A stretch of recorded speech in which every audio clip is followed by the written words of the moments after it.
사도행전에 대해서 저자는 누군가? 저자는 성경을 우리가 알려면은 성경을 쓴 사람이 있죠. 그걸 성경 저자라 하죠. 저자는 누가입니다.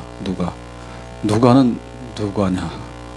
누가는 누구냐 하는데, 누가는 바울과 함께 전도 여행을 했고 또 알려지기는 의사다. 그래서 바울의 주치 역할을 했고, 또 바울은 글을 잘 썼는가 봐요. 그래서 이제 편지도 대필도 하고, 또 바울은 누가는 그 역사에 대해서 굉장히 좀 잘 아는 그런 사람이다. 그렇죠?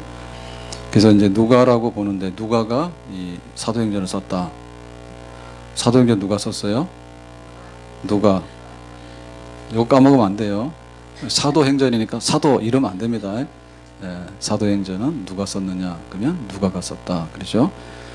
그래서 이제 바울과 함께 전도여행하면서 그 전도여행한 기록을 가지고 있는데, 이제 누가가 그러니까 썼다 이렇게 보고, 또 사도행전하고 굉장히 밀접해요.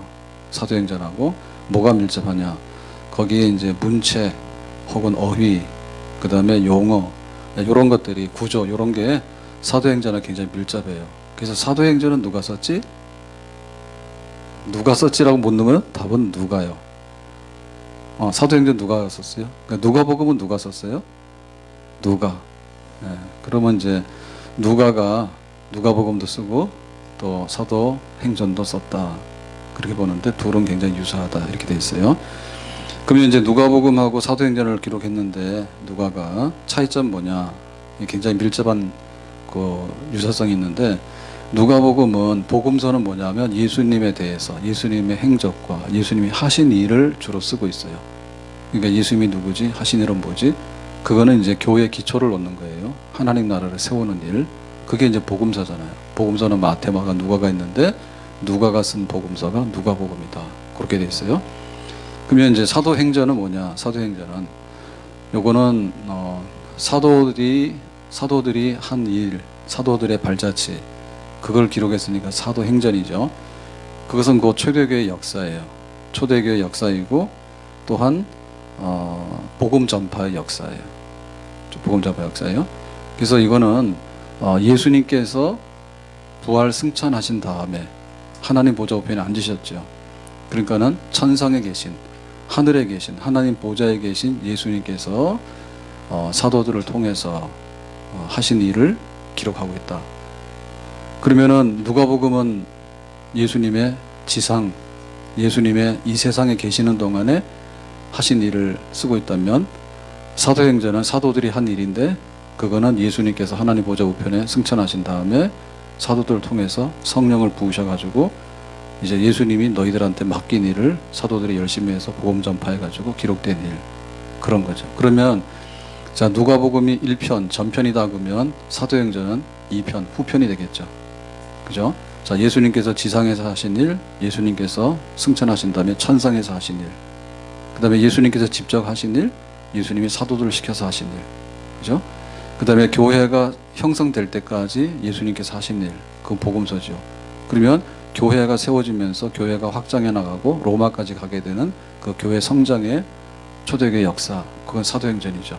밀접하지만 후편이라는 거 아시겠죠? 아멘. 자, 그럼 이건 누구한테 보낸 거냐라고 할 때 그걸 수신자라 해요.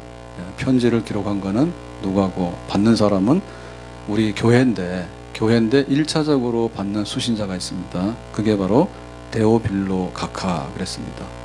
데오빌로 가카. 그랬는데 그 데오빌로라는 사람에게 보낸 일단의 그 편지라고 보는데, 1차적으로. 그럼 이 데오빌로는 누구냐? 데오빌로라고 하는 것은 하나님을 공경한다라는 뜻이거든요. 그럼 데오빌로는 하나님을 공경하는 사람이라, 이름 뜻이 그래요. 그럼 그게 누구냐라고 할 때 하나님을 공경하는 사람 많죠. 하나님 믿는 사람은 하나님 공경하죠. 그러니까 그 당시에 이제 그 교회 지도자 중에 한 사람 아니겠는가 이렇게 얘기를 하는데, 자, 이렇게 될 때는 그 붙이는 호칭이 가카거든요. 데오빌로 가카 있단 말이에요. 그러니까는 그냥 일반적인 하나님을 공경하는 사람이다라고 보기에는 좀 무리가 있다. 그래서 이 데오빌로는 실제 데오빌로라고 하는 특정한 사람이다 이렇게 보는 거예요. 그럼 그 사람한테다가 붙인 호칭이 뭐냐면 각하라고 하는 것은 높임말 아니에요. 높임말이기 때문에 로마의 관리 중에서 상당한 지위에 있는 사람이다. 그런데 이 사람이 기독교를 알고 있는, 기독교에 대한 여러 사실들을 좀 알고 있는, 그리고 기독교에 대한 호기심이 굉장히 많은, 관심이 많은 그런 사람이다. 그러니까 누가가 그 데오빌로에게 예수님께서 하신 일이 뭔지, 그 다음에 또 예수님께서 부활 승천하신 다음에 사도들을 시켜가지고 하신 일이 뭔지, 초대교회 역사가 뭔지, 이거를 알려주기 위해서 누가가 기록한 것이 사도행전이 되겠다. 그렇게 말합니다. 그러면 이 사도행전을 기록한 목적은 데오빌로에게 썼는데, 목적이 뭘까라고 할 때 첫 번째는 선포하는 전파의 목적이 있습니다. 그러니까는 예루살렘과 유대와 사마리아와 땅끝까지 복음이 전파된다 해가지고 그 사도행전 1장은 예루살렘에서 시작이 돼요. 근데 마지막에는 바울이 로마가 있는 걸로 끝나거든요. 그러니까는 하나님 말씀이 전파됐다. 전파된 데 어디요? 예수님이 집적한 거는 복음서고 예수님의 사도들이 받아가지고 쭉 퍼뜨린 게 이제 사도행전이잖아요. 그러니까는 하나님 말씀이 널리 전파됐다는 기록, 그 목적, 복음이 전파된 것을 기록하기 위한 그런 목적이다. 첫 번째는. 두 번째는 이제 그 기독교에 대한 변증, 기독교를 변호하는 그런 성격이 있는데, 유대인들은 어떻게 생각했는가 하면 이 기독교는 이단이다. 그래서 이제 예수님을 신성모독해서 십자가에 죽여야 된다 해가지고 이제 빌라도 법정 끌고 가서 죽인 거 아니에요? 그러니까는 유대인들이 볼 때 기독교는 하나님을 모욕하고 또 성전을 모욕하고 또 하나님이 우리에게 주신 율법, 구약의 율법이 있는데 그 율법을 아주 무시하고 이런 거다라고 유대인들은 본 거예요. 그러니까 그게 아니란 얘기죠. 기독교는 반율법적이고 뭐 성전을 파괴하고 이런 게 아니다. 정말 하나님의 구원 역사가 있는 이런 거다. 그래서 유대인들에게 그거를 변호하는 그런 내용이 여기 담겨 있고요. 또 한편에 있어서는 예수님이 십자가에서 죽었다는 얘기는 로마 법정에서 죽었잖아요. 빌라도의 손으로, 재판으로. 그렇기 때문에 그 당시에 그 기독교에 대해서 굉장히 그 안 좋은 시각을 가지고 있었어요. 안 좋은. 그러니까 정치범으로 본 거죠. 그래서 이제 그 로마의 해롭다. 그 당시에 로마는 굉장히 그 태평한 그런 강력한 이제 제국을 이제 이루어나가고 있었는데, 이 로마의 해로운 하나의 그 종교가 생겼는데 이 골칫덩어리다, 이런 생각이 있었단 말이에요. 그러니까 이제 바울도 로마에 가서 이제 재판을 받고 죄수로 압송되고 하잖아요. 그런 걸 통해 가지고 기독교가 로마에 해롭지 않다. 로마로 향해서는 세상을 어지럽히거나 로마를 해롭게 하는 게 아니고, 유대인을 향해서는 이거는 율법을 무시하거나 혹은 율법을 폐지하는 이런 게 아니다. 이러한 변호, 기독교에 대한 변호를 하고자 하는 목적. 첫 번째 뭐예요? 하나님 말씀, 복음이 전파됐다는 거고, 그 다음에 변호적인 목적이 있었다. 그렇게 봅니다. 그리고 이제 이 구조를 볼 것 같으면 그 앞에의 1장에서 12장까지 하고 13장에서 28장 이렇게 크게 둘로 나눌 수 있는데, 사도행전은 앞에 있는 1장에서 12장까지 내용은 주로 베드로의 행적을 중심으로 쓰고 있어요. 그리고 13장부터 28장까지는 주로 바울의 행적을 중심으로 쓰고 있어요. 그래서 이제 베드로 그러면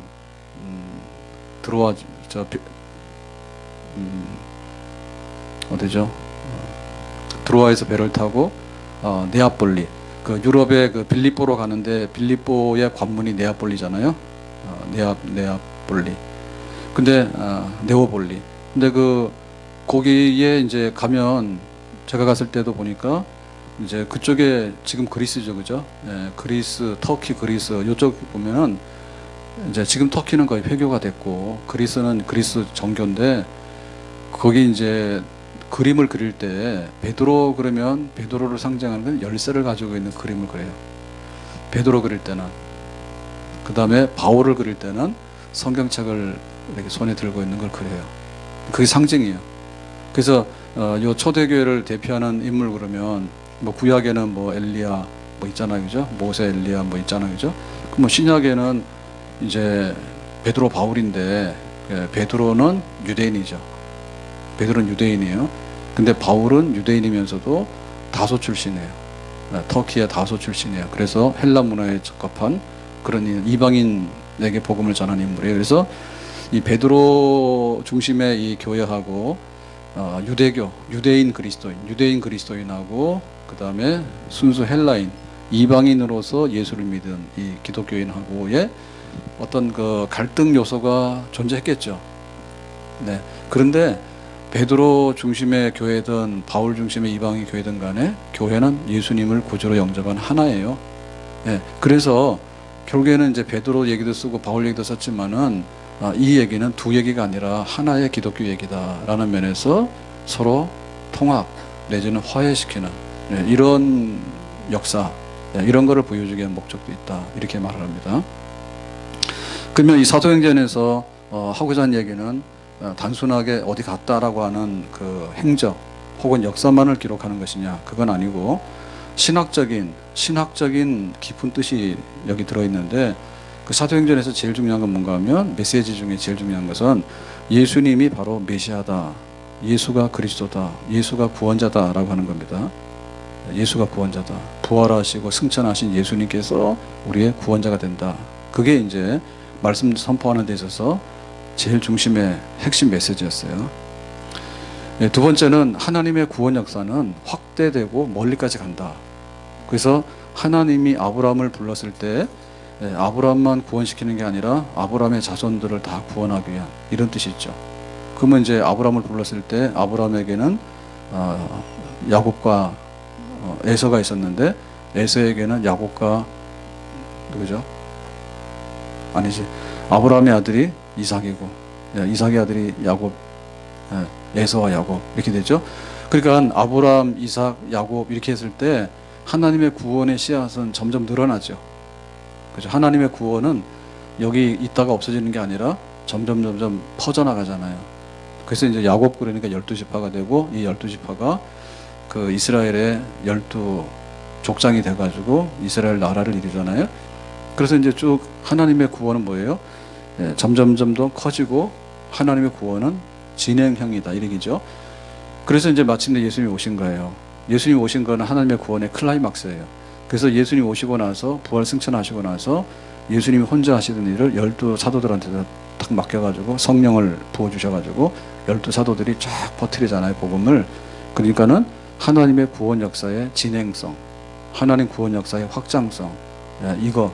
그러니까 하나님의 구원은 온 세계 끝까지, 그것이 이제 사도행전에서 하나님은 그렇게 구원하신다, 그 메시지를 보여주는 거다, 그죠? 자, 그리고 이제 그 사도행전에 보면 베드로 중심의 그 유대인 중심의 그게 있었는가 하면, 구원이 있었는가 하면, 또 바울 중심의 헬라 사람들, 그 당시에 이방인들 구원이 있죠. 그런데 놀랍게도 유대인 구원은 어느 정도 하다가 말아요. 어느 정도 하다 말아요. 그러니까는 어느 정도 채워지다가 유대인들이 예수님도 십자가 못 박아 죽였는데 모든 유대인들이 다 예수님을 영접하지는 않아요. 그러니까 어떻게 되죠?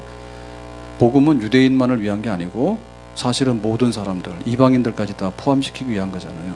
그래서 유대인들이 배척하니까 그걸 누가 받았어요? 그러면 우리가 구원받을게 해서 이제 이방인들이 구원받는 거죠.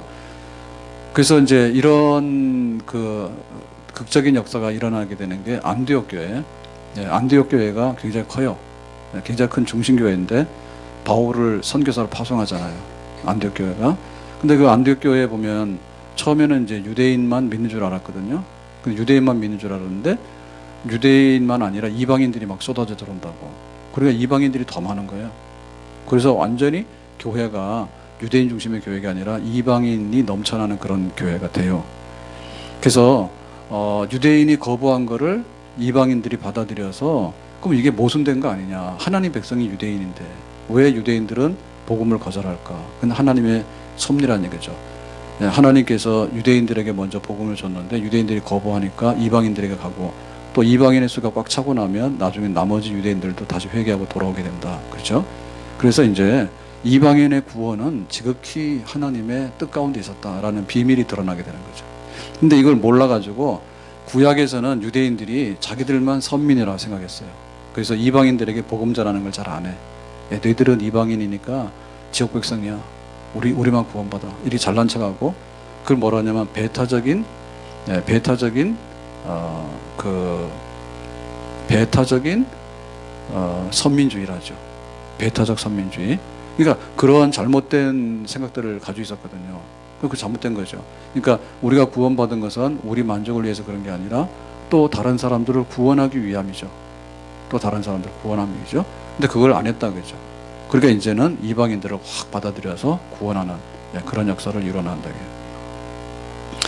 그리고 이제 유대인들에게 있어서 이제 기독교를 받아들이는 사람들에게 있어서 가만히 보니까 우리는 율법이 굉장히 축복으로 알고 율법이 이제 귀한 걸로 알고 있는데 그런데 이렇게 되다 보면은 이 율법을 파괴시키는 거고 율법을 지키지 않아도 된다고 하는 거냐 이런 의구심이 생겨요. 네. 우리가 믿어서 구원받는 건 좋은데 그러면 하나님의 율법은 뭐지? 하나님의 율법은 뭐야? 라고 할 때 그래서 이제 이 사도행전에서는 그 율법을 폐기하는 게 아니고 하나님의 율법을 믿음으로 구원받았다 해서 폐기하는 게 아니라 하나님의 율법을 지킨다. 근데 어떻게 지키는가 하면 구원받는 수단으로서 율법을 지키는 게 아니고 구원받는 수단으로 지키는 게 아니고 그건 뭐예요? 율법의 의, 인간의 행위의 의죠. 그거 아니다. 그거는 맞아요. 그게 칭의인데 칭의 의롭다함을 받는 믿음으로 구원받는 데 있는데 그러나 율법은 버릴 게 아니다. 왜냐하면 율법은 죄를 깨닫게 하잖아요. 죄를 깨닫게 해서 우리에게 믿음을 촉발시키죠. 믿는 것밖에 없어. 이걸 하죠. 그 다음 뭐예요? 또 내가 이제 그 믿음으로 이렇게 구원받게 되면은 이제 그 하나님 말씀을 거울로 보고서 하나님 말씀대로 살아가면서 점점 성결해져야 되고 성화되고 변화돼 나가야 되잖아요. 그러니까 율법은 없어져야 되는 게 아니라 예수님께로 우리를 데리고 오는 역할도 하게 되고 예수를 믿게 되면은 의롭다함을 받게 되면 의로운 사람이 어떻게 살 것인가에 대해서 지침이 되기도 하죠. 그러니까 여전히 율법은 유효하다. 이렇게 해서 이런 것도 설명하고 이런 게 있습니다. 그러니까 예수 그리스도를 믿어야 구원받는다. 하나님의 구원 역사는 광범위하게 다 이루어진다. 유대인이 거절하는 것을 이방인이 구원받는 것은 하나님의 깊은 경륜 가운데 있는 거다. 그리고 율법은 폐기된 게 아니라 의롭다 하는 수단으로서는 폐기됐지만 믿음으로 의롭다함을 받은 사람들이 어떻게 살 것인가에 대해서는 율법은 여전히 우리에게 축복이고 유효하다. 이런 얘기들을 쓰고 있는 그런 그러니까 사도들이 왔다 갔다 한 얘기 말고 거기에는 깊은 신학적인 뜻도 들어있다라고 사도행전을 이해하면 되겠습니다. 자, 그래서 오늘 이런 얘기를 쭉 하면서 실제 이제 사도행전 진짜 서론으로 들어가 보는데요. 우리가 읽은 이 사도행전 1장 1절에서 3절 이게 이제 사도행전 전체를 말하는 시작하는 말이거든요. 시작하는 말이에요. 자, 그럼 다시 정리해 보면 지금 누가 쓰고 있어요? 누가가 누구에게 쓰고 있어요? 누구요? 데오빌로 각하에게 쓰고 있습니다. 그래서 누가가 데오빌로 각하에게 뭘 쓰는 거예요? 이제 예수님이 어떤 분이고 지금 교회가 어떻고 지금 이걸 쓰는 거예요. 이걸 쓰는 거예요. 자, 그러니까 누가복음을 먼저 썼고 사도행전을 이제 늦게 쓴 거죠.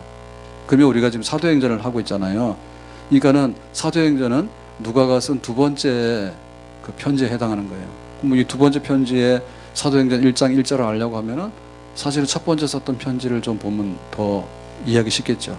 자, 그래서 누가복음의 1장에 가서 1절에서 4절까지 첫 번째 누가가 데오빌로 각하에게 쓴 편지가 누가복음인데 그 누가복음의 처음 얘기를 보면 사도행전의 처음 얘기를 더 확실히 알 수 있겠다 이런 얘기입니다. 그래서 자, 누가복음 1장으로 가겠습니다. 1절 우리 중에 이루어진 사실에 대하여 사실이라고 하는 것은 뭐 지어낸 얘기나 내 생각을 쓰는 게 아니죠. 그게 아니라 사실, 사건, 사실적인 걸 말하는데 자 2절에 보겠습니다. 처음부터 목격자와 말씀에 일꾼된 자들이 전하여 준 그대로 내력을 저술하고 붓을 든 사람이 많은지라. 자, 붓을 들었던 얘기는 뭐냐면 그 쓰려고 하는 사람들, 성경을 기록하려고 하는 사람들이 있었는데 그 사람들은 뭐예요? 목격자. 그러니까는 예수님을 직접 이렇게 눈으로 보고 그 예수님이 하신 일을 목격한 사람들이나 혹은 일꾼된 사람들이 전하여 준 그대로. 그러니까는 최초 목격자는 아니더라도 목격자가 전해준 거를 들었어요. 이런 사람들, 그러니까 최초 당사자인 목격자나 혹은 전해 들은 사람이라도 생생하게 그 자료를 가지고 내력을 쭉 쓰려고 하는 사람들이 많았는데, 자 3절, 그 모든 일을 근원부터 자세히 미루어 살핀 나도. 그러니까 누가도 그 중에 한 사람이죠. 누가도. 그러면 예수님께서 뽑은 12제자가 있는데, 마테마가 뭐 쭉 있는데, 누가는 예수님의 12제자, 베드로 뭐 요한 쭉 있는데, 그런 그 누가 같은 경우에는 그 전에 들은 거에 관해서 살핀 사람 중에 나도 하나다 그래요. 그러니까 누가는 그 자료나 혹은 바울과 함께 가면서 했던 그런 이제 기록들, 이런 것들을 가지고 있는데, 데오빌로 각하에게 차례대로 써 보내는 것이 좋은 줄 알았노니, 차례대로라고 하니까 전편과 후편으로 쓸 생각한 거예요. 그래서 처음에는 앞에 있는 얘기는 예수님께서 행하셨던 일, 지상에서, 이 세상에서 행하셨던 일, 그거 중심으로 쓰려 하고, 사도행전에서는 부활 승천하신 다음에 예수님께서 사도들을 보내가지고 전 세계 복음 전파에 쓰려고 했던 일, 이런 거를 이제 계획을 가지고, 저술의 목적이죠. 저술하는 나는 누구고 저술을 하려고 하는 목적은 누군가를 지금 누가복음에서 밝히고 있잖아요. 자 4절에 이렇게 말하죠. 이는 각하가 알고 있는 그러니까 데오빌로죠. 데오빌로가 알고 있는 바를, 그러니까 데오빌로는 기독교에 대해서, 복음에 대해서 듣고 어느 정도 자료 같은 걸 가지고 있는 것 같아요. 그러니까 더 확실하게 알게 합니다. 그러니까는 이 누가복음을 통해서 더 확실하게 데오빌로에게 예수님, 그분이 누구고 무슨 일을 하셨는지, 이런 거를 내가 이 누가복음에 쓰려고 한다 이랬죠. 그러니까 앞에서 우리가 설명했던 그대로죠, 그죠? 지상에서 예수님께서 행하신 일들을 이제 쓰려고 한다. 그리고 자 그러면 이제 이게 이제 첫 번째 쓴 거고, 두 번째로 쓴 게 사도행전인데 후편이죠. 사도행전을 쓰려고 하는 것은 왜 썼느냐? 그게 오늘 읽은 우리 본문의 1절에서 3절까지 말씀이에요. 그래서 사도행전으로 와서 그 서두를 보겠습니다. 앞에 서두 1절, 데오빌로요. 많이 봤죠. 아까 누가복음 쓸 때 뭐라 했어요? 데오빌로요. 그러니까 수신자가 데오빌로, 특정 인물이에요. 쓰고 있는 사람은 누가, 동일한 누가예요. 내가 먼저 쓴 글이 뭐예요? 누가복음이죠. 누가복음에서 썼는데 그 쓴 거가 뭔가를 다시 한번 말하고 있는 거예요. 본격적으로 사도행전을 이제 쭉 기록하기 전에, 내가 먼저 쓴 글에, 누가복음에 예수께서 행하시며 가르치시기를 시작하신부터 그랬죠. 그러니까 예수님께서 행하고 가르친 게 있는데 그거를 누가복음에 썼다고 해요. 맞죠? 예수님께서 뭘 했는가? 예수님께서 무슨 말씀하셨는가? 그게 누가복음에 기록되어 있죠. 그걸 썼어요. 그가 택하신 사도들에게 성령으로 명하시고 승천하실 날까지의 일을 기록하였노라. 그렇죠? 그러니까는 승천할 때까지라고 했어요. 그러니까 예수님께서 죽으시고 부활 승천하시고 거기까지가 누가복음에서 기록했던 거예요. 앞에 전편에서, 첫 번째 편지에서 승천할 때까지. 그러면 사도행전에서는 못 쓰겠다는 얘기예요. 승천하신 후의 얘기를 쓰겠다 얘기죠. 사도들을 시켜서 했던 일을, 천상에 계신 예수님께서, 이걸 보면 알 수 있겠죠. 자, 그래서 승천하실 때까지의 일을 기록했다라고 했는데 좀 더 부언해서 설명하기를 3절에 이렇게 설명했습니다.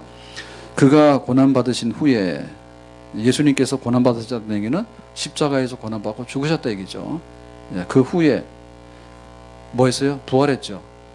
또한 그들에게 확실한 많은 증거로 친히 살아계셨음을 나타내사 40일 동안 그들에게 보이시며 하나님 나라의 일을 말씀하시니라 했죠. 그러니까 예수님께서 승천하시기 전까지 일인데, 그거를 설명하자면 마지막에 예수님이 십자가 고난받아 죽으시고 죽은 지 3일 만에 부활하시고 승천하시는데, 승천할 때까지, 부활한 다음에 승천까지가 40일이다. 그래서 그 40일 동안에 부활하신 후에도 이렇게 나타나셨죠. 제자들한테 가서 고기 잡아서 구워 드시는 일도 있고, 제자들이 두려워서 숨어 있으니까 예수님께서 나타나셔가지고 뭐하러 두려워하냐 이런 말도 하셨고 그랬죠, 그죠? 그러니까는 간간히 제자들에게 또 여러 사람들이 나타나신 그런 게 있다고요. 그러니까 그때도 무슨 말씀하신 게 있는 거예요.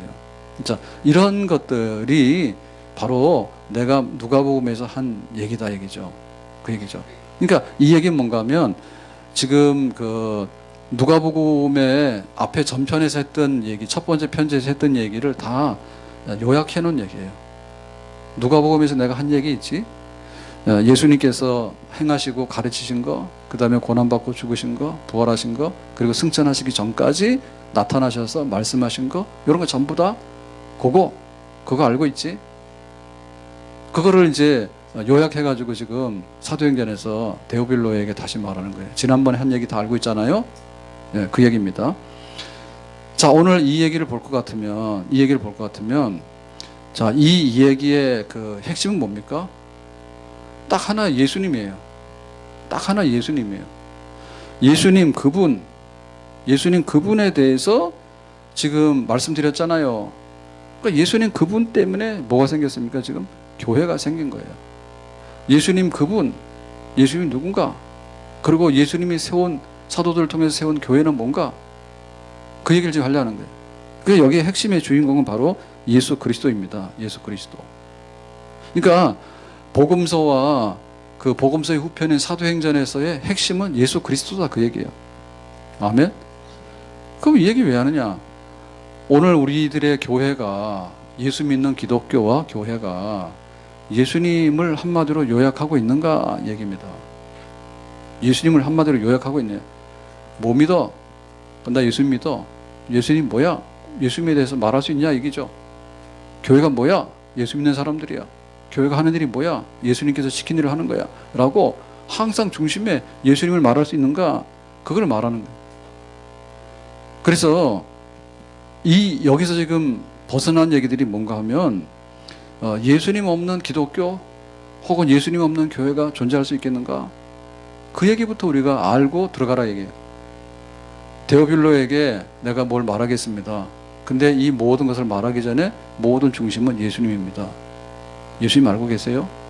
그 얘기를 지금 하고 있는 거예요. 그러니까 우리가 우리 교회를 보면서 교회가 잘못되어 있거나 혹은 믿는 사람이 잘못되어 있는 것의 모든 첫 단추는 뭐냐?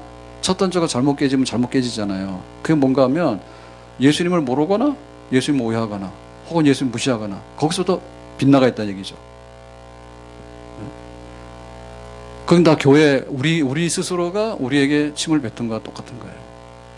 우리 스스로가. 교회가 망하는 거는 우리 탓이고 믿는 사람들이 실족하는 거는 다 내 탓입니다. 예수님 그분을 알고 있는가? 이게 잘못되어 있기 때문에 거기서 잘못되는 거예요. 예를 들면 우리가 주일을 지키는데 주일은 뭐 바쁘면 안 와도 돼. 2주에 한 번, 3주에 한 번. 이거 안 되죠. 그 주일은 오전에만 예배드리고 오후에는 예배를 안 드려? 그럼 이거는 뭐예요? 주일 반이죠. 주일 반도 아니에요. 사실은 24시간 중에 예배드리는 시간 1시간만 와서 뚝 들고 간다 그러면은 사실 그건 주일도 아니죠. 주일이라고 하는 것은 주님의 날은 데이. 에브리데이에서 노는 날이 언제입니까? 15일? 수요일이에요. 네, 수요일날 하루 여기 문 닫습니다 그러면 1시간 문 닫고 다 열든가요? 그러면 법에 잡혀가죠. 하루 동안 여기 의무적으로 여기 휴점해라 그러면 하루는 24시간 동안 문 닫아놓는 걸 의미하는 거죠. 그럼 우리는 주일을 어떻게 지키고 있어요? 1시간짜리 주일이요? 2시간짜리 주일이요? 아니면 반나절 주일이요? 그러니까 그 주일이라고 하는 것 자체가 정말 예수님의 날로 예수님에게 바쳐도 부족하다 이런 생각하셔야 되는데 안 해도 그만이고 와서 반나절 해도 그만이고 뭐 1시간 해도 그만이고 이렇게 되면 사실상에 있어서 예수님을 우리가 무시한 거죠. 예수님 무시한 거잖아요. 사실은 예수님 그랬지만 예수님 없이 살아가는 그런 모습들이에요. 그리고 우리가 교회가 영향을 받는데 영향받는 것 중에 여러 가지가 있거든요. 세상살이의 영향을 많이 받아요. 그래서 경계하고도 굉장히 밀접해요. 네, 마지막 주가 되면 교회 출석률이 좀 안 좋다 그래요. 월말 되면. 왜 그럴까? 주로 월급 받아서 돈 쓰러 가는 데이예요. 네? 월급 나오고 나면은 어디 좀 쓰러 다녀야 돼. 놀러도 다녀야 되고. 그럼 거기에 영향받는 거죠. 그 다음에 제일 이게 교회하고 연관되는 게 뭐냐면 세상의 정치예요. 세상이 좀 뭐 이렇게 이런 거 하면 된다 막 이러면은 그런 것들이 교회 안에 막 들어와가지고 정치 혹은 경제적인 사정 혹은 이런 형편들이 막 들어와가지고 그 예수님으로 꽉 차 있는 게 아니라 그런 걸 내게 휘둘린다. 그런 걸 휘둘린다고. 그러니까 교회가 예수님의 자리에서 벗어나 있거나 어긋나 있으면 안 된다 얘기죠. 그것이 바로 교회의 위기다 얘기죠. 복음서를 기록할 때 예수님이 누구인가를 기록을 했고, 사도행전을 기록할 때 교회란 뭐냐라고 할 때 예수님께서 세우신 교회, 그러나 천상에서 사도들 통해서 일하셨던 교회, 거기에 딱 붙들려 있으면 교회는 거기에 흔들리지 않겠죠. 근데 그게 아니라 예수님이 없어지게 되면 정치적인 사정, 뭐 경제적인 사정, 혹은 여러 가지 풍조에 휘말려 가지고 왔다 갔다 하게 되고 그렇단 말이에요. 그래서 예수님은 누가복음의 주제인 동시에 예수님은 사도행전의 주제이고, 예수님은 초대교회의 모든 전도와 메시지의 주제이고, 예수님은 지금 우리 예수 믿는 것의 주제이고, 예수님은 우리 교회의 지금도 주인 되시고 주제인 줄로 믿습니다. 그리고 오직 예수, 그 예수님에 대한 확고한 기초가 있고 예수님에 대한 확고한 믿음이 있을 때 거기서부터 기독교가 있는 거고 교회가 있는, 흔들리지 않는 그런 역사들이 다 일어나게 될 줄로 믿습니다. 그러니까 예수님께서 어떻게 사셨는가 이걸 생각해 보면, 예수님께서 행하시고 말씀하신 거, 승천하시기 전까지 행하신 거 이걸 다 보면, 자, 첫 번째 우리 생각나는 게 뭐냐면 예수님은 나사렛 예수다. 나사렛 예수로 목수의 아들로 사셨다. 그죠? 그리고 이제 나이 30이 돼가지고 공생애를 시작하시죠. 세례 요한에게 세례를 받은 다음에 하늘에서 이는 내 사랑하는 아들이다. 그러니까 이제 하나님의 아들로서 메시아로서 일을 해라 이렇게 하죠. 그래서 한 3년 반 동안에 제자들을 이제 가르치시고 이렇게 전도 활동하시고 쭉 하셨는데, 나중에는 미움 받아가지고 십자가에서 처형을 당하셨어. 그게 이제 우리가 알고 있는 예수님의 그 일대기예요. 그러면 그게 바로 예수님인데, 그 예수님을 좀 더 우리가 넓혀서 보면 예수님께서 사도신경에 고백하는 그대로 동정녀 마리아에게서 나시고, 그렇죠? 마리아에게서 나시고 마리아의 몸에서 나셨어.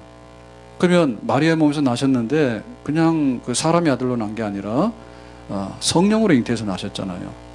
그러니까는 그것은 영원하신 하나님이 인간으로 오신 사건이죠. 예, 마리아에게 나시고라고 하는 것은 원래 인간이 아닌데 하나님인데 인간으로 오신 거죠. 그죠? 그죠? 하나님이 인간으로 오신 사건이에요. 그리고 인간으로 오셨을 때 예수님은 그때 비로소 없다가 생긴 게 아니라 영원하신 하나님의 아들로서, 영원한 하나님의 아들로 계시다가 비로소 인간으로 그렇게 이 땅에 오신 겁니다. 그러니까는 시간 속에 들어오신 거죠.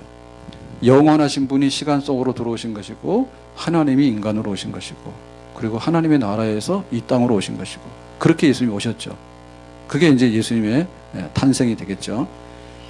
그리고 예수님께서 목수의 아들로 사시다가 이제 그 하나님의 아들이라고 메시아로서 일을 하기 시작하시는데, 그때 이제 하신 게 뭐냐, 말씀을 전파하시고 그 다음에 여러 가지 기적들을 행하셨어요. 그래서 뭐 안진병이 고치고 죽은 나사로도 살려내고, 그러니까 그 수많은 기적들을 행하셨어. 그러니까는 예수님은 하나님이신 것이 분명합니다. 예, 말씀도 그렇지만은 예수님께서 행하신 그 행사들, 기적들이 예수님은 하나님의 아들이다라고 하는 것을 증명하기에 충분하다. 그게 이제 우리가 성경을 통해서 알고 있는 예수님이죠. 그리고 예수님은 십자가에서 고난받고 죽으셨는데, 이것은 무엇 때문에 그랬어요? 우리의 죄를 대신해서, 우리의 죄를. 그 죄의 삭은 사망이요. 죄를 가지고 있으면 사망이 이뤄야 되고, 죄를 가지고 있으면 하나님의 진노와 심판 아래에 있어요. 그러니까 우리가 어찌할꼬? 우리가 어찌할꼬? 하나님의 심판과 진노 아래에 있는데 우리가 어찌할꼬?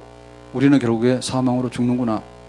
영원한 파멸에 던져지는구나. 이런 것이 우리의 상황인데, 그거를 구원하기 위해서 예수님께서 십자가에서 고난받고 죽으셨다.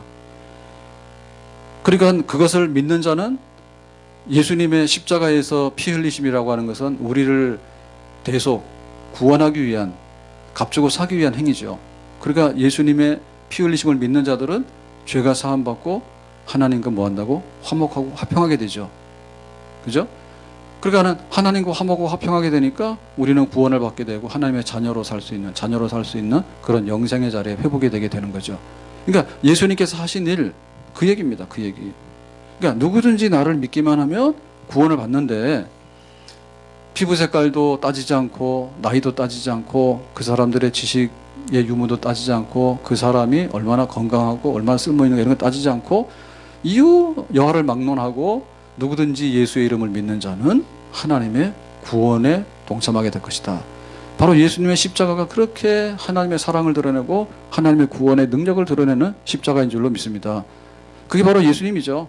예수님이죠.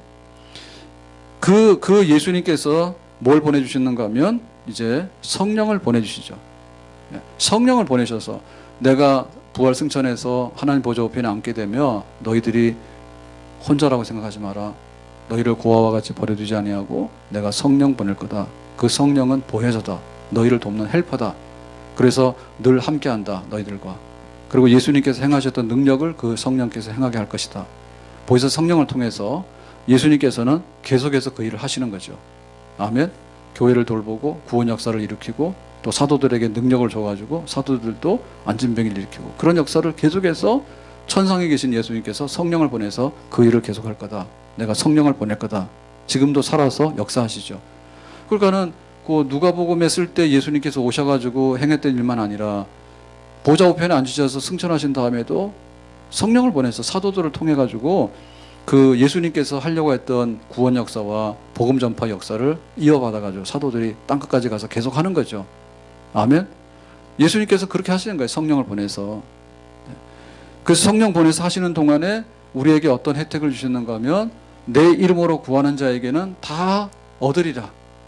내 이름으로 구하라.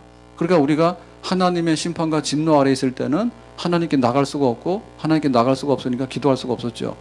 그랬는데 예수님의 이름으로 쓰라라고 하니까 예수 믿는 자들은 하나님께 나갈 수가 있게 되고 하나님께 간구할 수가 있게 된 거죠.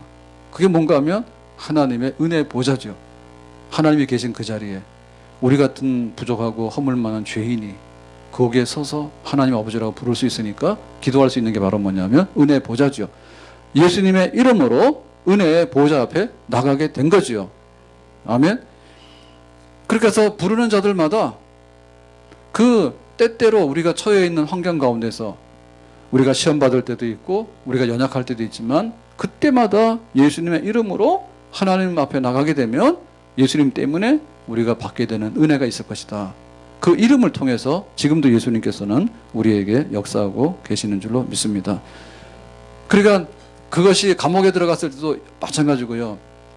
바울과 신라가 빌립보 감옥에 들어가서 매맞고 하나님 찬송하고 기도하니까 거기 빌립보 감옥이 흔들려가지고 문이 열려지고 막 이렇게 하는 역사가 있었잖아요. 감옥에 들어가서도 그랬고 또 바울이 이제 배를 타고 가는데 그 배가 풍랑에 휩쓸려가지고 파산하잖아요. 지중해에서. 그러니까 배가 엎어지게 되면 다 죽는 거 아닙니까? 하나님께 기도했죠. 그때 하나님께서 배는 파산하지만 너와 여기 탄 사람들 안 죽어. 너는 로마까지 가서 복음을 전할 거야 라고 했더니 신기하게도 섬에 상륙해가지고 바울이 살아나게 되죠. 그 풍랑 속에서도. 그러니까 예수님께서는 성령을 보내시고 지금도 보혜사 성령을 통해서 하나님의 은혜를 누릴 수 있는 그런 우리의 삶의 구석구석에서 살아서 역사하시는 마리아의 몸에서 탄생하신 것부터 시작해서 기적을 행하시고 고난받아 죽으시고 성령을 보내시고 성령을 보내셔서 하나님의 은혜 보좌 앞으로 인도하시고 주의 이름을 부르는 자에게 필요한 곳곳에서 살아계시는 예수 그리스도인 것을 우리에게 보여주시는 줄로 믿습니다. 그렇게 해서 이제 복음이 전파되면서 교회가 세워지고 지금까지 온 거예요. 그럼 앞으로 어떻게 될 것인가? 앞으로 되어질 일은 가장 영광스러운 일입니다. 가장 영광스러운 일. 저리로서 산자와 죽은 자를 심판하러 오시리라. 아멘. 지금 안 믿는 사람이 믿는 사람을 괴롭힐 수도 있고요. 지금 세상에서 교회를 향해서 핍박을 가할 수도 있어요. 그러니까 우리는 굉장히 때로는 위기 상황에 처할 수도 있어요. 사망의 골짜기를 지나갈 수도 있어요. 아, 하나님이 계신가? 그런 생각이 날 수도 있어요. 뭐 전쟁이 일어나고 지진 기근이 오고 이럴 때 하나님 계시면 이런 일이 있을까? 그렇게 되지만 하나님께서는 이 혹독한 골짜기를 지나가고 또 핍박을 받고 또 어려움을 겪는 교회를 모르는 게 아니라 아시고 그 어떻게 할 수 없어서 방치하는 게 아니라 마침내는 하나님의 뜻이 이루어져서 우리를 완벽하게 구원하시고 승리케 하시는 줄로 믿습니다. 우리가 지난번까지 에스더 봤죠. 에스더서에 유대인들이 다 학살당하게 됐잖아요. 12월 13일 날. 그런데 그동안에 모르드게하고 에스더하고 유대인들이 기도하고 하나님께서 섭리하시니까 죽게 된 유대인들이 살아나게 되죠. 가장 밑바닥에 떨어진 유대인들이 살 길이 열리게 되잖아요. 그러니까 마지막에 하나님께서 구원하시는 그 구원을 끝내 이루시고 만다. 그 엎어져 있는 것을 다시 일으키고, 의인은 7번 넘어져도 8번 일어나게 될 것이고, 악인은 7번 서 있어도 마지막에는 넘어지게 될 것이고. 아멘. 싹 정리하죠. 싹 정리해서 하나님께서, 지금은 혼동되어 있잖아요. 네? 가라지도 막 일어나게 되고 잡초도 막 일어나게 되고 뭐가 뭔지 모를 때가 많거든요. 그때 마지막이 되면 뭡니까? 싹 다 정리를 합니다. 그래서 악한 자들은 심판을 받을 것이고, 믿지 않는 자들은 지옥에 영벌에 처해지게 될 것이고, 믿는 자들은 반드시 건져내가지고 영광스러운 멸류관으로 하나님의 상 받는 자리에 우리를 세워주신 줄로 믿습니다. 그래서 하나님께서 마지막에 그 심판하는 자리를 만들어가지고, 그게 백보자 심판이죠. 전부 다 불러내가지고 이 백보자 심판에서 판단하시는데, 네가 양의 염소냐, 네가 예수를 믿는 사람이냐 안 믿는 사람이냐, 너의 행위가 뭐냐에 따라서 구원받기도 하고, 구원받더라도 거기에 합당한 상을 넘치게 받을 수 있는 마지막 심판하고 마지막으로 결산하는 그런 영광의 자리가 우리 미래에도 열려져 있는 줄 믿습니다. 그 모든 심판의 권한을 아버지께 위임받은 것이 바로 하나님의 아들 예수 그리스도이십니다. 아멘. 그러니까 지금 우리에게 묻는 것은 그거예요. 도대체 교회라고 하는 게 뭔가, 믿는 사람이라는 게. 처음에 몇 명 온 사람들은, 베드로나 이런 사람들은 갈릴리 바다의 어부들이었어요. 갈릴리 바다에 그 고기 잡는 사람들은 그냥 고기 잡다가 그냥 사라지는 그런 평범한 사람들이고, 그 사람들이 의기투합하더라도 몇 명 되지도 않아요. 근데 그렇게 보잘것없고 비천한 사람들 몇을 불러다가, 어부 출신의 사람들을 불러다가 이 세상을 바꿔놨다 얘기죠, 교회가. 예? 교회가 그 로마 시대 때 초기에 엄청나게 박해를 받잖아요. 그러다가 이제 교회가 지상으로 나오게 되죠. 불과 300년이 지났을 때 콘스탄틴 황제가 기독교를 공인하자라 했어요. 그러니까는 그 로마가 아주 강성할 때 그 로마의 그 세력 중에서 기독교 세력이, 기독교 힘 굉장히 셌다고. 그러니까 이게 밟아도 올라오니까 나중에는 300년이 지나갔을 때는 기독교는 다 밖으로 나와라 라고 할 수밖에 없는 그런 그 기독교의 그 생명력과 세상을 바꾸는 그런 역사들이 일어났는데, 그 시작은 심히 미약하단 말이죠. 그 심히 미약한 소수의 사람들이 나와서 어떻게 세상을 엎어버렸는가. 어떻게 바울이 가서 에베소에 가서 복음을 전하는데, 에베소가 그 아시아의 수도입니다. 큰 도시입니다. 번창한 도시입니다. 아데미 신전이 있어가지고 그 아데미 신을 섬기는데 열심히 있는 그런 도시인데, 바울이 가서 에베소에 가서 막 복음 전하면 에베소 사람들이 바울 때문에 먹고 살 길이 없다고, 우상 숭배해서 그 팔아먹고 살던 사람들이, 그럴 정도로 바울이 와서 복음 전하면 그게 바뀌어버리고, 고린도 마찬가지예요. 고린도에서도 바울이 막 전도 활동하고 하니까 고린도를 시끄럽게 한다 해가지고, 어떻게 바울 같은 사람, 아니면 그 바울 이전에 그 사도들, 정말 세상적으로 볼 때 별것 없는 사람들 몇이 모여가지고 시작했는데, 이 사람들이 기독교를 세워서 로마까지 가서 복음 전하고 마침내 그 세계를 지배했던 로마 제국을 흔들 수 있는 그런 기독교로 갈 수 있겠는가라고 할 때, 그 핵심 키는 뭡니까? 단 하나, 예수 그리스도입니다. 예수 그리스도입니다. 그러니까 우리가 다른 사치나 다른 변칙을 하면 안 된다는 얘기죠. 예? 다른 데 한눈을 파면 안 된다는 얘기죠. 그래서 제일 한눈 파는 게 뭐냐면 정치입니다. 세상이 잘 돌아가고 세상이 우리한테 먹여 살려주는 걸 잘하는데 우리에게 뭐가 부족해서 뭘 믿어야 되느냐? 필요 없다 이거죠. 그러니까 우리의 복지를 위해서는 대통령을 잘 세우고, 우리의 복지를 위해서는 왕을 잘 세워야 되고, 우리의 복지를 위해서는 누군가 세상을 잘 다스리는 정치적인 세력이 나오면 된다라는 생각이 가장 깊단 말이에요. 그러나 교회는 그렇게 쓴 게 아니죠. 교회가 정치적인 어떤 혜택을 받아가지고 정당에서 뭐를 만들어가지고 세운 기관이 교회입니까? 전혀 아니에요. 세상의 정치하고는 하나도 관계가 없는데, 그러면 교회는 세상의 기업이 세워서 만든 거냐? 아니죠. 우리가 지금 제일 영향받는 게 뭔가 하면 먹고 사는 문제예요. 먹고 살기 좀 어려우면 교회로 나온다니까. 근데 또 좀 살만하면 또 교회를 안 나와버리고요. 또 너무 어려워도 또 교회를 안 나와버려요. 그러니까 전부 다 뭐냐면 교회 표정, 믿는 사람들의 표정이 돈에 따라가. 돈이 들어오면은 보름달처럼 되고, 돈 나가보면 금음달처럼 되고, 교회도 안 나와버리고. 세상에 뭐 정치가 이렇게 돼가지고 좀 시대가 좋거나 뭐 이런 게 되면 또 거기에 따라 휘청거리게 되고, 그거하고 교회하고 무슨 상관이 있냐 그죠? 예? 그리고 교회는 윤리 도덕을 하는 데가 아니거든요. 이거 하려면 청학동 가야 된단 말이에요. 청학동 가야 되고, 만약에 우리가 윤리 도덕만 가지고 먹고 사는 사람이라 그러면 그 제자들 뽑을 때 가장 도덕적이고 가장 윤리적인 사람들을 뽑아가지고 예수님께서 그들을 제자로 훈련해가지고 그들을 보내서 윤리 선생으로 보냈어야 되겠죠. 근데 그렇게 보는 게 아니죠. 예수님은 하나님인데 인간을 구원하기 위해서 이 비천한 세상에 오시되 마곡간까지 오셨단 말이에요. 그리고 정말 사람이 아닌 것이 하나님인 것을 보여주기 위해서 온갖 기적들을 다 행하셨단 말이죠. 그리고 그런 기적들을 행할 수 있음에도 불구하고 그 기적들로 우리를 구원시키는 게 아니라 십자가에서 우리의 죄를 대신해서 고난받고 죽으심으로써 하나님과 화해하는 길을 여셨다는 거죠. 그래서 믿는 사람들마다 죄사함을 받게 되니까 믿는 사람마다 하나님의 자녀가 되고 믿는 사람마다 영생 복락에 이르게 되는 그런 축복을 주신단 말이죠.